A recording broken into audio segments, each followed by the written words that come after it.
Hey, everybody. Thank you for joining us and welcome to the Founders in LA podcast. I'm your host, Ethan Cole, and this is an opportunity to shine the spotlight through a product lens on some of the exceptional founders we have as part of the LA tech community. An unedited, one take organic conversation. With us today in the studio is Tuan Ma. Thanks so much for coming down here, Tuan.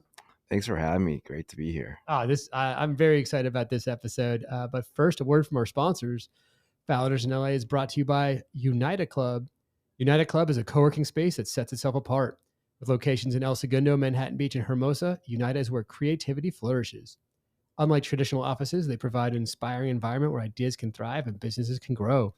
With Unita, there's no hidden fees, flexible terms, options for dedicated offices, and unlimited access to conference rooms, a photo studio, this podcast studio, plus standard and 3D printers and 24/7 access to any of their locations.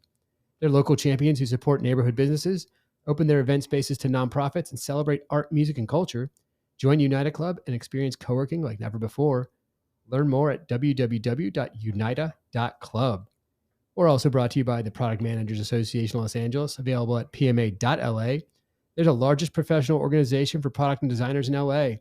With more than 4,000 members from over 500 companies, they host monthly meetups, organize a product leader council. They have a mentorship program where they connect working product managers with students from underrepresented groups to help build a better and more diverse next gen.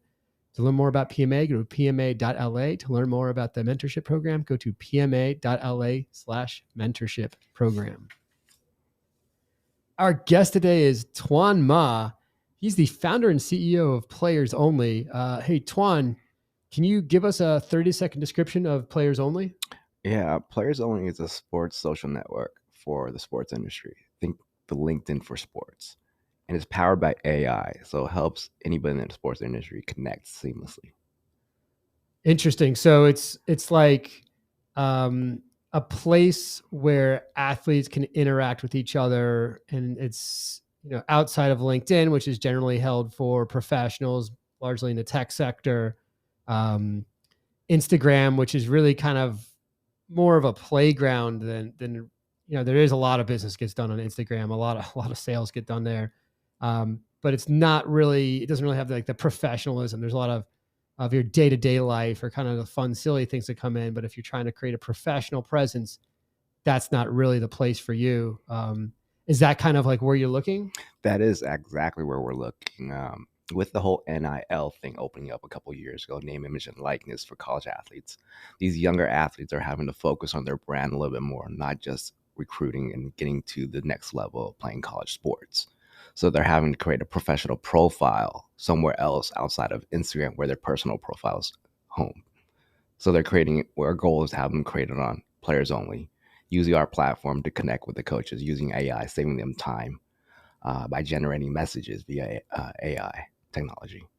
And said NIL for the folks at home is name and image likeness. So until maybe like 2 years ago, 2-3 years ago, it was illegal for any college student to put their name on any merchandise, and they could get kicked out of their sport for doing it.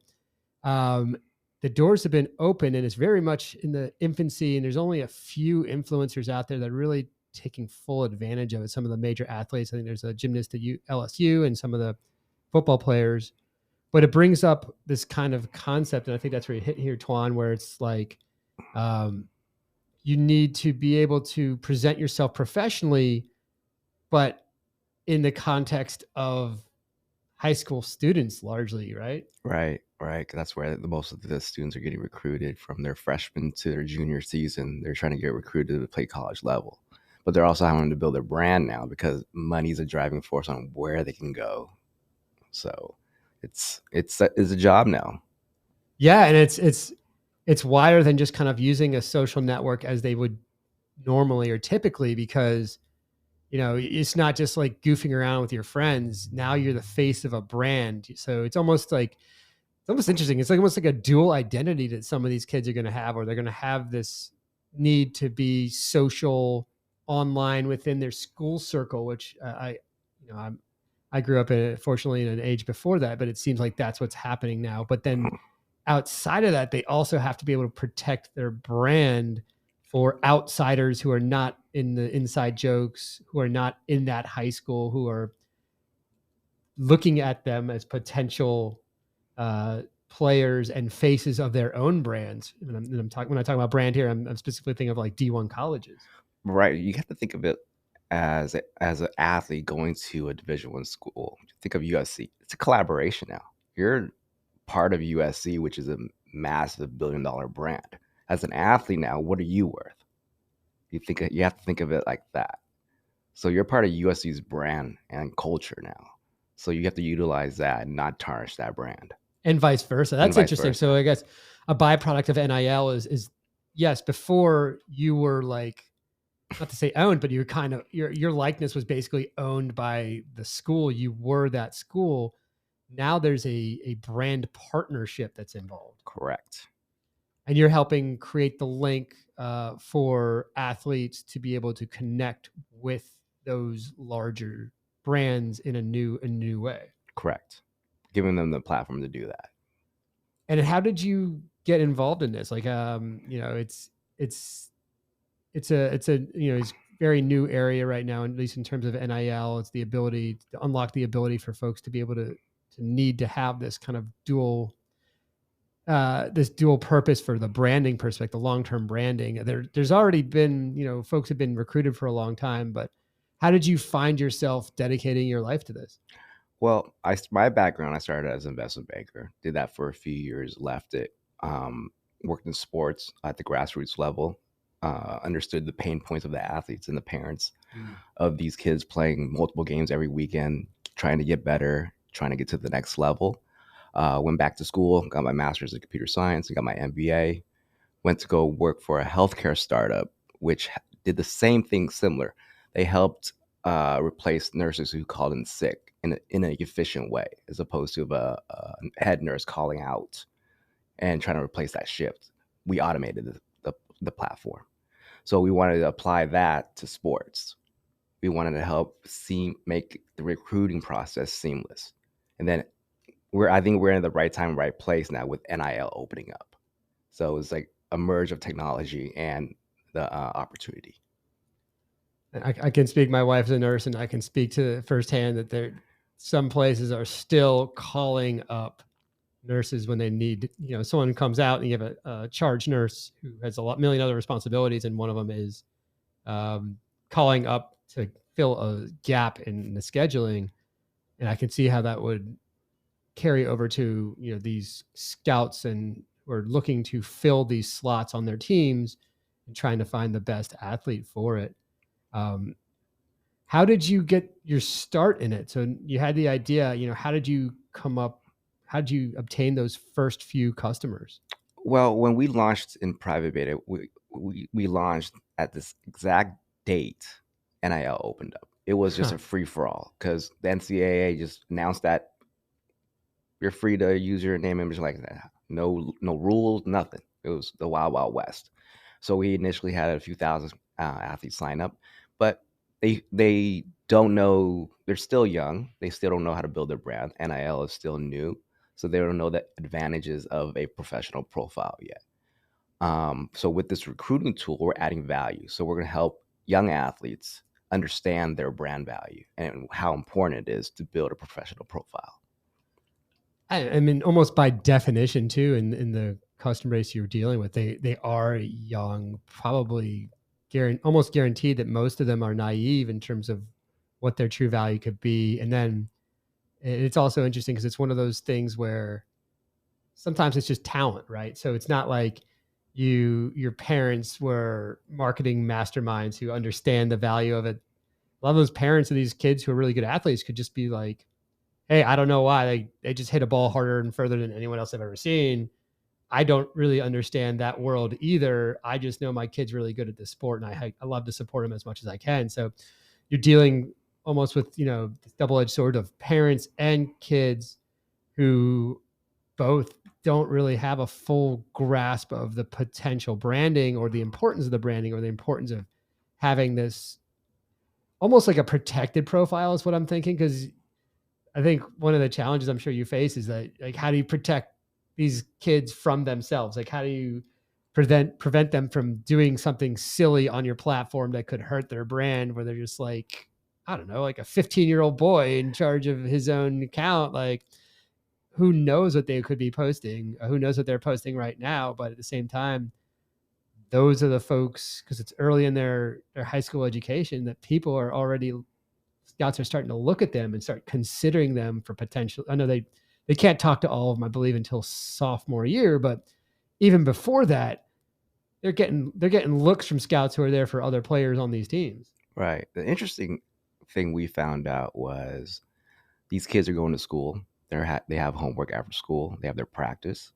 What we found out is a lot of parents are managing their recruiting process, like sending messages out, Mm, posting their content, making sure that their best foot is forward in terms of who they are as a person and who they are as an athlete.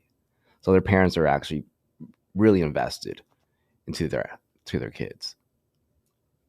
that's awesome. And then do you find do you find any challenges? Like, what are the challenges you find with that? So, you're dealing with these parents who are really looking for their kids. I imagine from a product perspective, you actually probably have some good feedback. Are they very vocal about, new features, about what they'd want to see, or you come out with a release and like, I don't like this. I imagine it may be almost easier in many product ways because you have a very engaged, very uh, you have customers who like their like success aligns with your success. So they want to make sure that this is the best thing possible because there's real stake on the line here. Right. We also work with recruiting consultants too, who help athletes get recruited. The biggest thing is tempering expectations, because every parent feels their son or daughter is a Division 1 athlete, and less than 1% make it to Division 1. So how Right. do you navigate those waters and making sure this is a realistic expectation, and telling them this is the best path forward in having your kid go play college ball and continuing their athletic career. So that's the water we have to navigate. It's not the features, it's really tempering expectations. Oh, that's interesting. That's interesting. And then is it beyond, high school to college? Do you also deal with at the pro level? We have a couple pro players. Our goal is to partner up with some pro athletes, because what we feel is they're not maximizing on their content, especially their social media content. Um, they do some on YouTube, but they're not maximizing on Instagram. They're technically giving away their content for free, and Instagram is monetizing on it, and we want to change that for them. That's awesome. And that's a terrific segue. And we like to ground things in Los Angeles here. This is Founders in LA. Um, what is the most LA thing? I imagine you may face some of that, if given that you're considering these athletes as well. The most LA thing, that's very interesting. We're blessed to be starting in LA, a great media town, a great sports town. So here's a story. We've been reaching out to the Pacific Basin League, which is home to the West LA private schools, Okay. such as Brentwood and Willows and St. Matthews and whatnot. So reaching out to these ADs, I've had the opportunity to come to some of their games and whatnot, and you meet everybody. I'll name some names: Jay-Z, Beyonce, Ben Affleck, Adam Sandler, because all their kids go to these schools. Paul George of the Clippers. So we've seen them all. Everyone thinks their kid's going to be a D1 athlete. They have a high probability. Well, awesome. Well, thank you so much, Tuan, for coming down to the studio and chatting with us, sharing a little bit about Players Only. And where is it available right now? It's on iOS and Android. Great. So look for Players Only. I'd like to thank our sponsors, PMA LA and Unida. I'd like to thank you all for listening to us. And if you like what you hear, please smash that subscribe button. Thanks again for joining us, and we'll catch you next time on Founders in LA.